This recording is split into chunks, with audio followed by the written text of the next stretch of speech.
How do I know if the camera's on? Oh, there. All right, so I will call the meeting to order as it is now 7 p.m. First item is roll call. All members are present with regrets from Commissioner Hills. Next is the adoption of the evening's agenda. I need a mover for the agenda. Commissioner Major, yes. Major and Commissioner Anderson. Yeah. Okay. I have to call a vote I'll vote for to move the agenda. to move the agenda. Okay. Vote as well. Okay. All in favor? Next is the minutes of December 15, 2021. I'll move. Commissioner I used to do the same. Lindsay? Lindsay, sorry. I would just go blank as well. Yeah. And a seconder, Wasn't here. Commissioner Mercer. I call for the vote on the matter. All in favor? And one, you're abstaining? Yeah, she wasn't there. Yeah. Oh.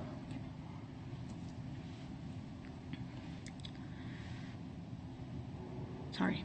Now is the time for the public hearing. I will, for a conditional use variance at 1147 14th Street. We'll hear from the administration. Okay. Thank you and good evening, Mr. Chair. Over to our slides first. There they are. Thank you. So yes, we are dealing with two applications for one property located at 1147 on 4th Street, actually, and it is located in the southeast part of the main part of the city, north of Richmond Avenue, west of 1st Street. Zooming in more closely, it is on the east side of 4th Street between Brandon and Hill Avenues, close to the Hill Avenue, and currently has a detached dwelling on the site. It is backing onto one of two schools in that area. I believe it is, yes, George Fitton School. There's also a place of worship nearby to the south. The site has access off the back lane connecting to both Hill and Brandon Avenues. So this is a look at the existing building from the front here, and this is the view of the back of the property as it stands recently. So we are dealing with two applications, as I hinted at. The first one is a conditional use application to allow for a duplex in an interior lot with a width of less than 15.2 meters in the residential low density zone, and the concurrent variance application is to reduce the required north interior side yard from 1.2 meters to 1.0 meters in the residential low density zone. So this is the site plan that has been submitted for consideration tonight. You will see, let me bring my cursor here. So you will see that this is the part of the existing house on the site, and then this narrower part is going to be the addition. So you will see that the north side will still be flush with the existing house, but the south side will be pushed further into the property. That is because the existing house actually over here, the roof is actually encroaching over the shared property line with the property to the south. So in our analysis, first of all, with the conditional use application, the site is located in a neighborhood that has a predominant mixture of detached, duplex, and multi-unit dwellings, and so an extension to lengthen the existing single-story dwelling unit to accommodate the second unit and keeping parking in the back are compatible with the general nature of the surrounding area. The proposed building's use and design is consistent with the surrounding residential units. The addition is proposed to be at the rear of the site, further extending the existing footprint away from sight lines along 4th Street. And the addition will also retain the height of the existing structure and therefore not vertically intensifying the site and maintaining consistency with the other properties in the area. It also is in compliance with our development plan policies with respect to urban infill and prioritizing developments in existing areas. Other than the variance that we're dealing with tonight, it complies with all other applicable zoning bylaw provisions. Moving ahead to the variance in question, it is interesting to note that properties in this block have varying setbacks due to their construction in 3 general time periods. The early 20th century, the 1950s to 1970s period, both of these consisting of detached dwellings, and then from the 1990s onwards, which mostly consists of semi-detached dwellings. Many of the side yard setbacks on these older buildings do not comply with regulations in effect today. So what they're asking for, maintaining the existing north side yard, is compatible with the general nature of the surrounding area. The interior side yard requirements exist to ensure buildings are sufficiently separated from each other to A, reduce risk of increased drainage onto neighboring properties, and B, to reduce the risk of damage in the event of a fire in one building, minimizing risk to spread to another.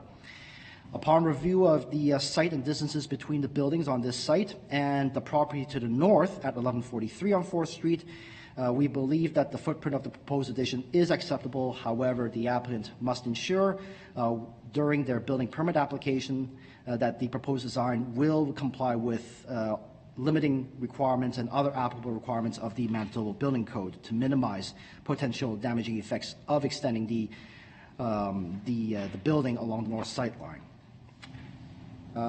And other than the variance in question, it, as I mentioned, does comply with other applicable provisions of the zoning bylaw. So the applicant did do some public outreach to neighboring properties, but as of closing today, our office did not receive any written letters of either in support or against this application. Madam Chair. Thank you. I will open it up for any questions.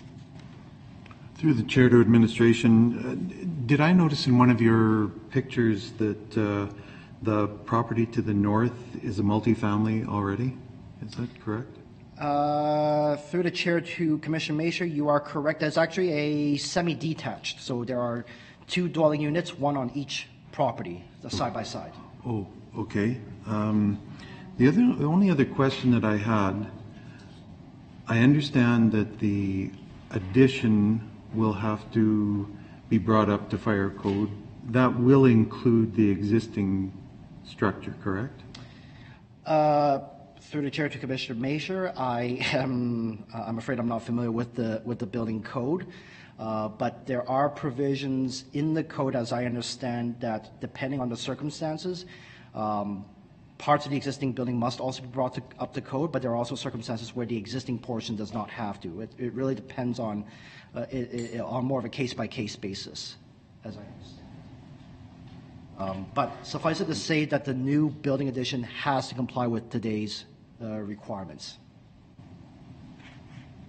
Okay, thank you. Through the chair, when they went to the feedback from the resident to the south, and in the applicant's letter where it says, like the neighbor had concerns about the roof hanging, and I guess the word I'm having issue is when they say we shouldn't have an issue with that. Well, there won't be an issue with that, right? Yeah. So just to clarify through the chair to Commissioner Anderson, the existing house, yes, does have a portion of their roof encroaching the neighboring property to the south. That is an unfortunate thing that has existed for a while. It's what we call a lawful non-conforming use. It existed before the zoning bylaw provisions regarding minimum side yards came into effect. And so as long as that part of the structure continues to exist, then that nonconformity is still allowed to exist.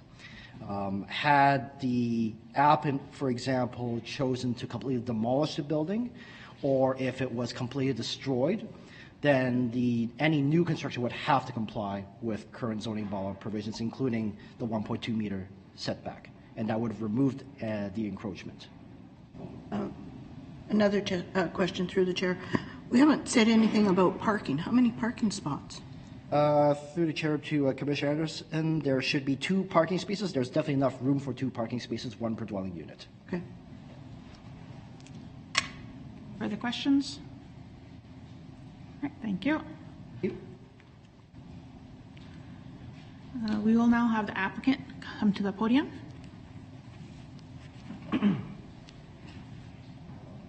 Please state your name. Jeff Gregoire. And do you have anything to add to your application? Nothing that wasn't addressed. I mean, the idea is to create more rental income in infill properties. That's the idea of adding to this little house. Based on the footprint of the existing house, it was very small. And it's structurally sound, but 300 or 400 square feet. So decide if we can add 2 bedrooms and then add a second unit. It makes there is a duplex right beside it, and it well in the neighborhood. When we did start, we did have an issue with the property to the south, and worked with Brandon Area Planning, hopefully, to rectify it. We didn't want the stagger in the building, but it was too close to the property on the south, so that's why the little stagger. Any questions from the commissioners to the applicant?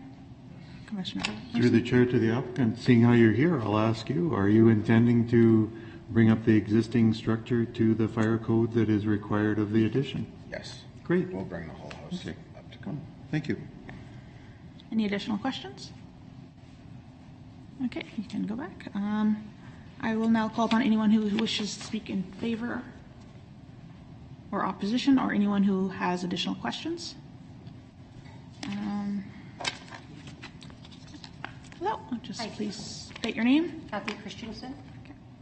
Okay, so my mom actually owns the property to the south, and 3 years ago the city came in and they did a survey, and they actually put a sidewalk down the south side of Mom's house to get for the kids to go to and from school. So we found out that all the property lines are out of whack, so we had to move Mom's fence in 3 feet, so which brought Mom's property in 3 feet, so now we have 3 feet over on where he's building. So my point is I just want to be assured that when we go to sell the property, we have a 50-foot lot, not a 47-foot lot. So where Mom's fence line is now is 3 feet, actually 1.9 inches away from the existing foundation of the house that's standing there now. So I just want to be assured that when we sell the property, we get that 3 feet back. Okay. And I do believe that it had been surveyed, that Mr. Gregoire had it surveyed, as far as I understood. I was talking to Justin Quigley, and he said that it was surveyed, that that land is my mom's, 3 feet going to the north. Just for information through the chair to the speaker as well as to everyone here, all properties must have a title associated with their property. The titles are definitive as far as the city is concerned, and they will include what's called a legal description. So that will explain which lots, if they are full lots, and it provides a description explaining how much of the land you actually own. Right. As long as there have been no changes made to those titles, then as far as the city is concerned, your mother should still be owning the full 50-footer. Okay, but right now it's only 47 now. Now that we had to bring it in, Mom's fence in from where her fence line was. Yeah. We had to go, so three more feet towards the north will be Mom's property, which goes halfway down the applicant's Yeah. sidewalk.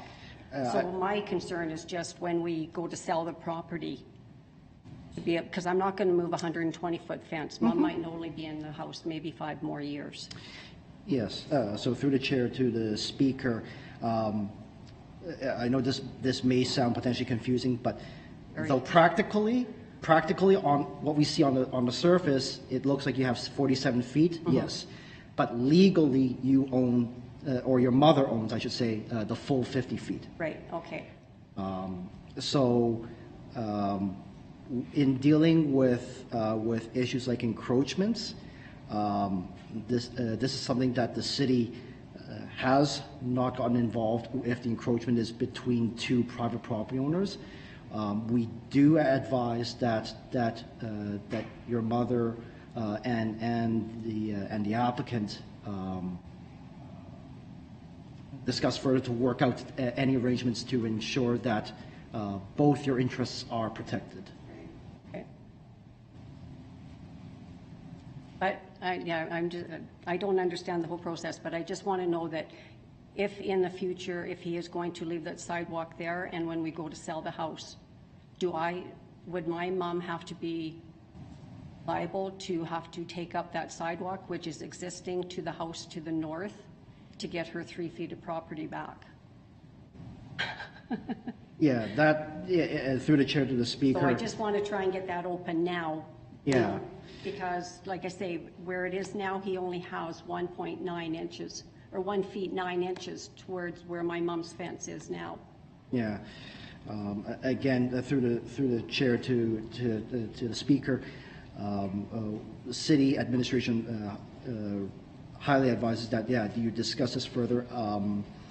There may be options that we know lawyers have suggested other property owners in the past, such as things like encroachment agreements, where as long as that structure it continues to exist, there are certain conditions where they can still remain, but then there are conditions where it has to be removed, things like that.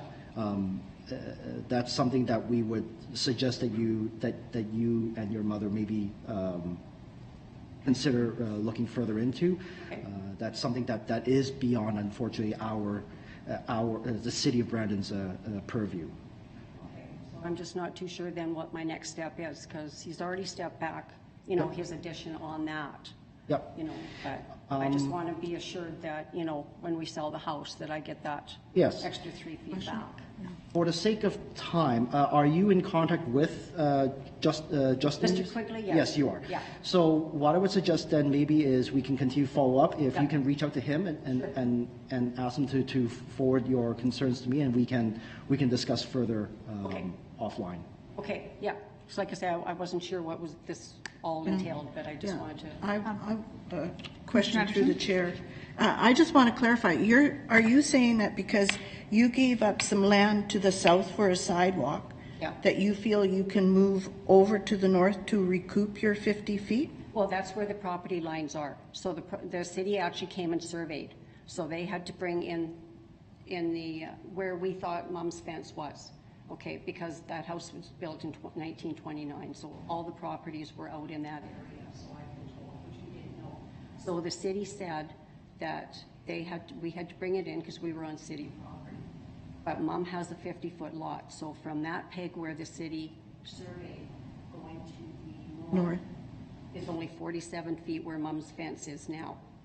So then to give Mom the full 50-foot lot, it comes into the next property, into 1147. My way. Quigley, he did verify that. Oh, okay. Yes. Have you got this on paper? I don't, no, because we haven't had Mom's house surveyed. Like I'm trying to protect my mom's land because we're not the ones developing. I always thought the people who are developing has to have that land surveyed, but I guess not in Brandon. I just don't feel it's fair that my mom should have to protect her property when somebody is building. My way of thinking, because you had to give it up to the city for the sidewalk, you've lost that. Well, we didn't give it up to the city. It wasn't surveyed properly, is what we were saying. So then when the next 1147, when the duplex was built in there, they came in and the property lines are proper there. So they had a full 50-foot lot. And now 1147 is only 25 feet. And then Mom's was 50 feet. So in accordance to all of the pegs of where they should be, Mom's peg should be 3 feet to the south, or to the north, sorry. To give us the full 50-foot lot. Okay, Very confusing. yeah.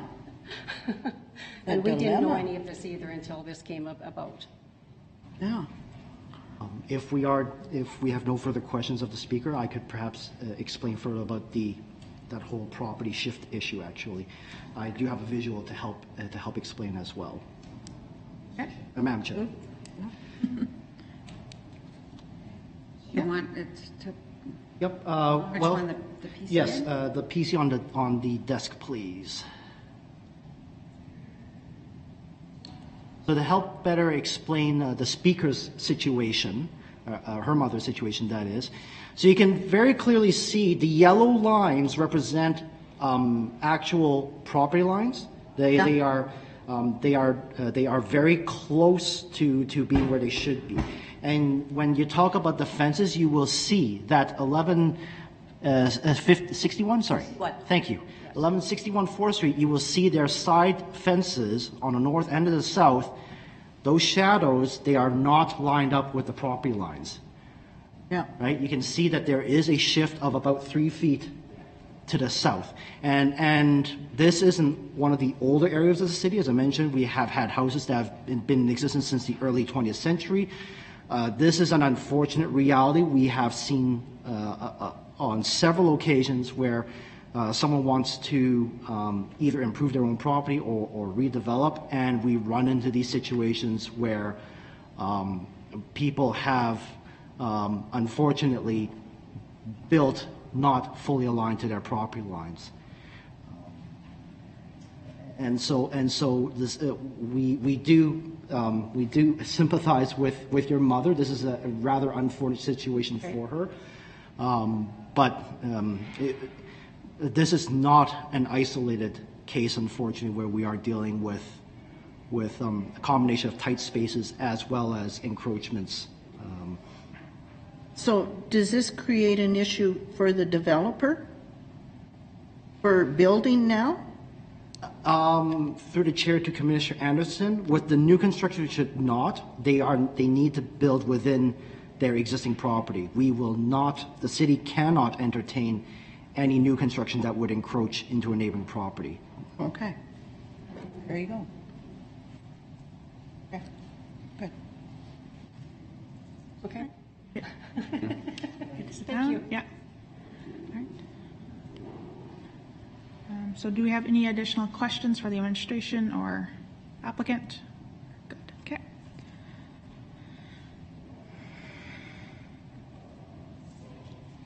Okay, so I will call for a motion to close the public hearing of this portion. Commissioner Emerson and Commissioner Anderson. out. Oh, sorry. That the combined public hearing for conditional use application C-09-21 and variation application V-23-21 at 1147 47th Street be concluded. I will have, Oh, sorry, 4th Street, yeah. 1147 4th Street. and the seconder, Oh, I can do that. Commissioner Anderson. Okay. And I will call for a mover to the motion. All those in favor, sorry. All those opposed? All those opposed?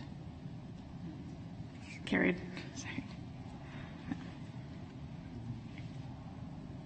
Okay, so That the conditional use application C-09-21 to allow for a duplex in an interior site with a width less than 15.2 meters in the residential low density zone be approved at 1147 4th Street in accordance with the attached letter of intent, attachment A1 and site plan attachment B3.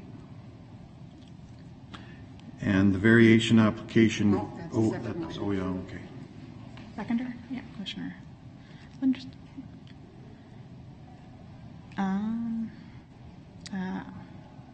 Anything to the motion?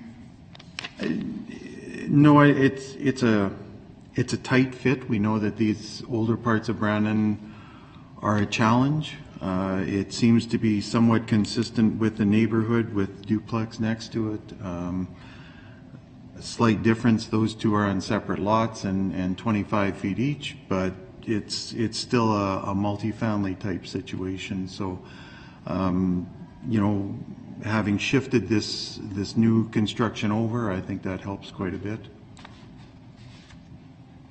Anything from Commissioner Lindsay?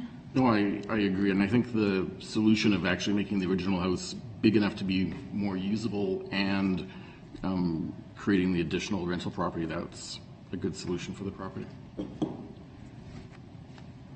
And I agree with that.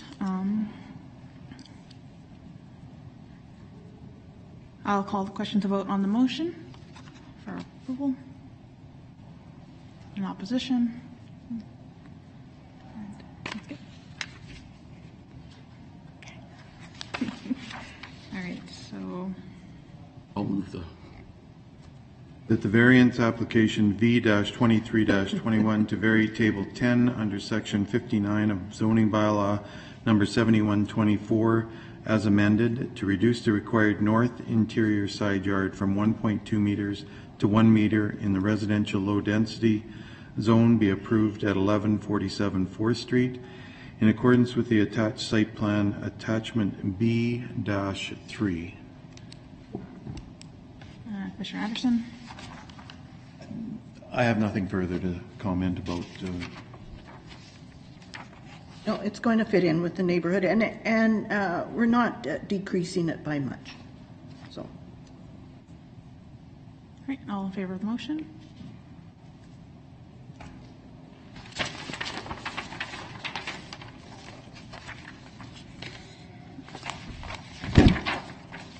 So both your applications are approved, and so the next step will be for city staff to further process your building permit application then. Okay.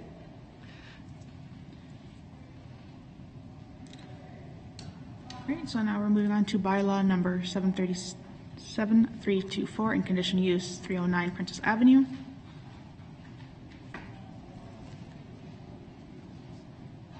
Thank you again. Let me just switch.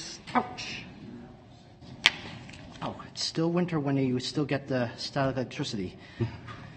Okay, let me just switch the presentations, and in the meantime, I will let the people who are attending the previous application that they are free to leave if they so wish.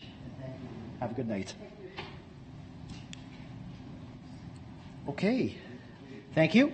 So, the next item tonight is for 309 Princess Avenue. We are dealing with two applications again, this time rezoning and conditional use. This property is located in the east side of downtown.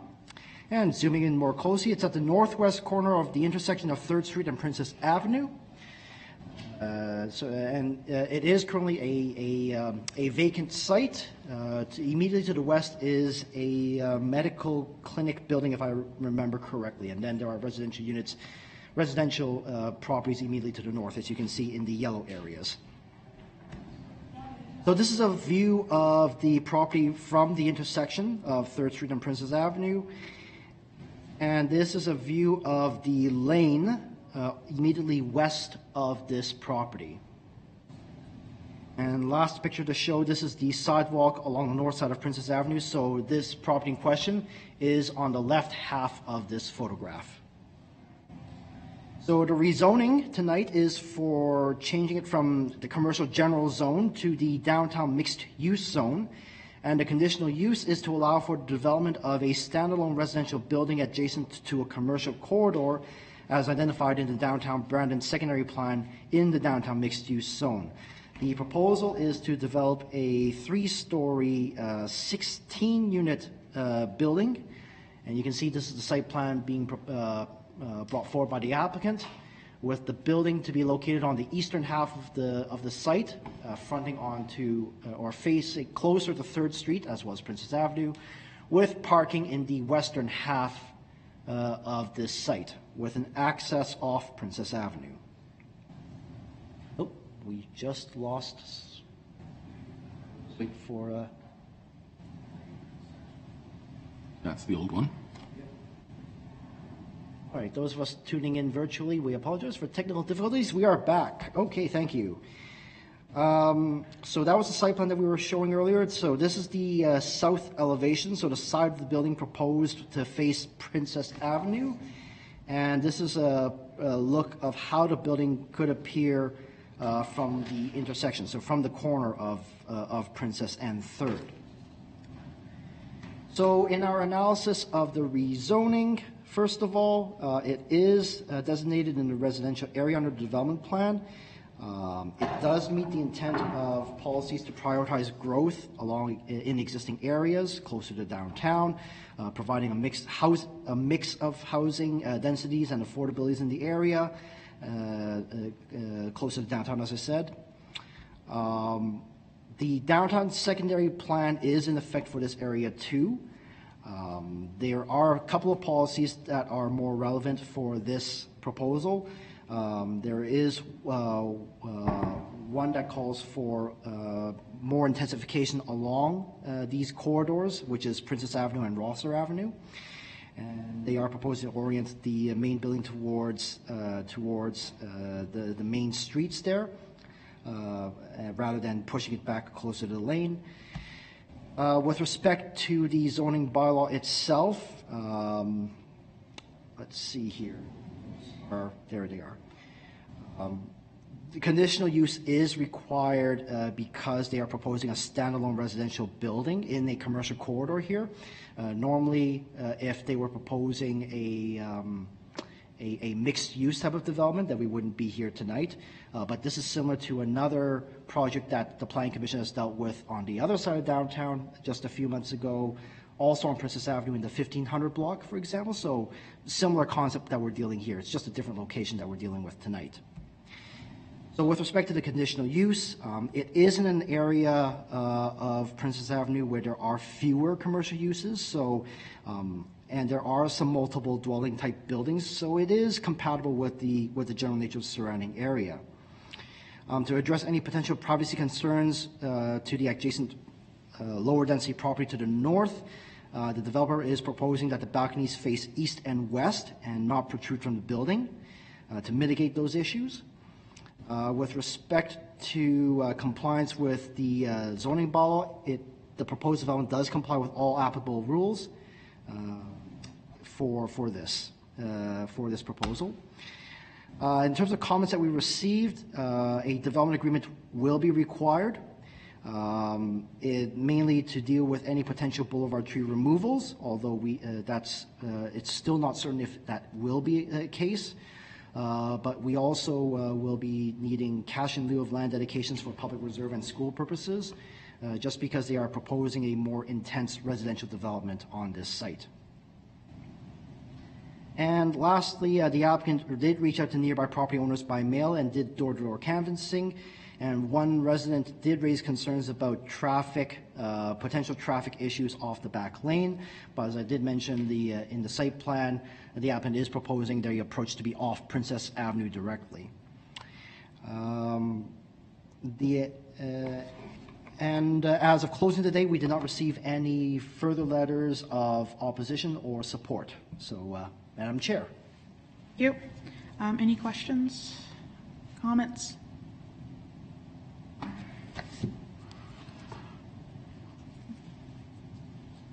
Okay.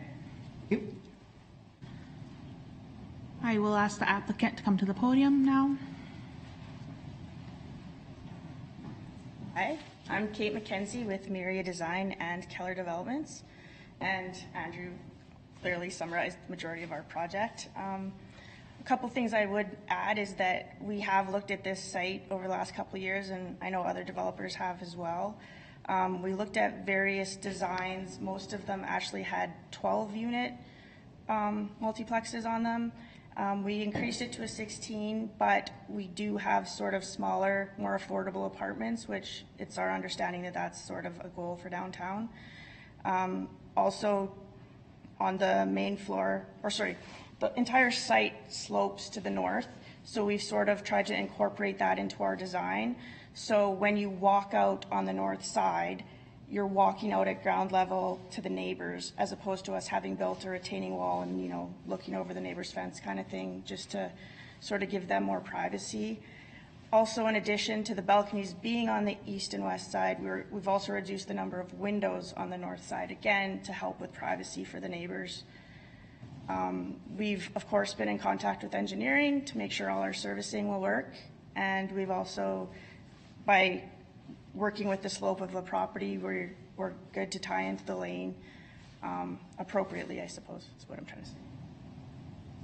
As for the access off of Princess, that was just to make the site sort of fit better. We did feel that that was kind of, we didn't feel that there's a lot of difference between our people in the building coming straight onto Princess versus going into the lane and coming onto Princess 20 feet over. So that was kind of where that design came from. Okay, any questions for the applicant? Through the Commissioner chair. Lindsay? And it's going to be a walk-up, like a 4-story walk-up? Just at the back, yeah. So when you come in on the Princess side, you'll be coming in sort of at just below main level. So it's still a 3-story, but at the back, we have it so that you walk out on the basement level, essentially. But no elevator, I guess is what No, did we put an elevator in it? We might have put an elevator in it. No? Yeah. Okay. Commissioner Anderson? Through the chair, this building will be similar to the one on Richmond by the co-op, kind of the same kind of design? No, that was a 6-plex, sorry, and this is 16. So essentially that one had 2 suites per floor and this one has 4 suites per floor. Okay. Yeah. Oh, okay, okay. Okay, any other questions? Comments? All right, you can seat. And I will call upon anyone else who wants to come for, speak. Can't come without speaking. Darren Gilk. First, I want to say that those 2 people are talking outside about removing the existing fence and putting it in the right spot to accommodate the neighbor to the south. So you might want to know that. Good deal. And you got a haircut. Yeah. Any community questions? Had a few people who thought we were trying to buy their house. Weren't. And one person was quite happy that we weren't going to be flowing into the lane because they own a property on the lane and didn't want to add traffic. So I do have a comment I want to make after, but if there was any community questions, I'll answer those. Okay. Just want to note that from our perspective, this property being built here is already, the idea that it's going to be built if it's approved with the development agreement is starting to act as a bit of a catalyst for other empty properties in that area. So we're hoping that the investment into this property will lead. There's a spot on 3rd and Rosser. There's the spot to the north of the Brandon Sun. There's a couple others that we're hoping that people will start to believe in investing some money on this side of downtown. This would be the first time someone's invested this kind of money in that neighborhood in quite some time. So. Okay. Commissioner Anderson? Through the chair, when you say affordable housing, who are you targeting? Well, this one's going to be a little different because they're going to need to have likely 4 units to get to 25% at like a substantially reduced. Yeah. So we're considering affordable rent being below the You need to come up to the podium. Yeah. So you want me to tell them? Yeah. We've been considering 30% below. the median rental income, I suppose, is the definition of it. So we've kind of assessed, the value of the suites are assessed, and then we are below that when we rent them out, or the client rents them out, sorry. Something new that CMHC is imposing is that to qualify, you have to have, they set what the median rent is for Brandon, for the median income, Okay, and you can only charge up to 30% of what that is. okay. That's that. So that will have to apply to this building. That's a change from previous programs when we were talking about affordability. CMHC has actually made it better in the eyes of affordability now going forward than it had been in the past. So. Additionally, these, the majority of the suites are 2-bedroom suites, and they're a little smaller, like the 800 square foot kind of size. So we're not getting the 1,000 square foot rental, like they're just a little more affordable. Not that the finishes are cheap or anything, but they're just built more cost effectively. We still do finishes in them Yeah. and everything of that nature. We make sure they're durable, but maybe not as fancy, I Yeah. guess. Okay. It would probably be less of the big 3-bed, 2-baths, because of the program, it would be more, more 2 bedrooms than a lot of times you saw us up here doing 3-bed. Yeah, yeah, okay. This model would probably more of what we see. Yeah, none of these suites have en-suite bathrooms or anything. They're all one-bathroom suites. Okay, yeah. Okay. Thank you. So any other additional questions or comments for administration? No. Okay. I will call the motion to close the public hearing. Commissioner Lindsay. I'll move that the combined public hearing for bylaw number 7324 to rezone and the conditional use application C01-2-B at 309 Princess Avenue be concluded.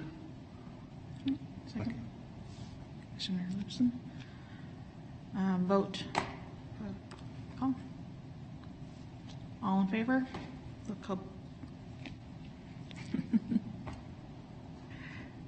Motion to, what is this called? Speak to the motion. Commissioner Lindsay. I'll move that the Planning Commission recommends City Council approve bylaw number 7324 to rezone 309 Princess Avenue from commercial general to downtown mixed use, subject to the owner or successor entering into a development agreement with the City of Brandon for the following conditions, 1 through 5, and that the administration be authorized to prepare a development agreement containing all the conditions and requirements to protect the city's interests in accordance with any procedures, policies, bylaws, and acts. A seconder. Commissioner Simpson. And any comments on this? Well, yes, I was going to ask, but the applicant mentioned it. Having that sloped ground, I think, would make a mixed use difficult because it would be hard to put sort of a retail space in the ground floor if part of that was going to be half buried. So I think this is a great solution, and I don't see any problem with rezoning it. Seconder? Any comments? Just a comment. I just want to commend the developers on the style and the design of the building in taking into consideration the residents to the north. Putting those balconies on the east and the west is a great idea, and it still works in with the neighborhood and doesn't detract from the building at all. So recessing them is another good idea. So it's a good design. Any other comments? I think it's a great project for downtown. Excellent. And I agree as well. Going to be adding more affordable housing in that area. Call to motion and all in favor. That is carried.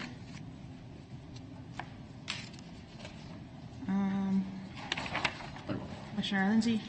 I'll move that the conditional use application C01-2B to allow for the development of a standalone residential building adjacent to a commercial corridor as identified in the downtown Brandon secondary plan in the downtown mixed use zone be approved at 309 Princess Avenue in accordance with the letter of intent attachment B1, the site plan attachment C3, and the elevation plan attachment C4. Madam Chair, before we entertain a seconder, may I note that there is a typo there that should say C-01-22. 22. Yes. Oh, yes. Yeah, thank you. And seconder? Commissioner Mason. You wish to speak? Again, with these joint applications, it sort of goes together. So we've moved it to the zoning is now appropriate, and so the conditional use is much the same reasons. It's very acceptable. Okay, so we'll vote all in favor. It's carried. Good. Yep.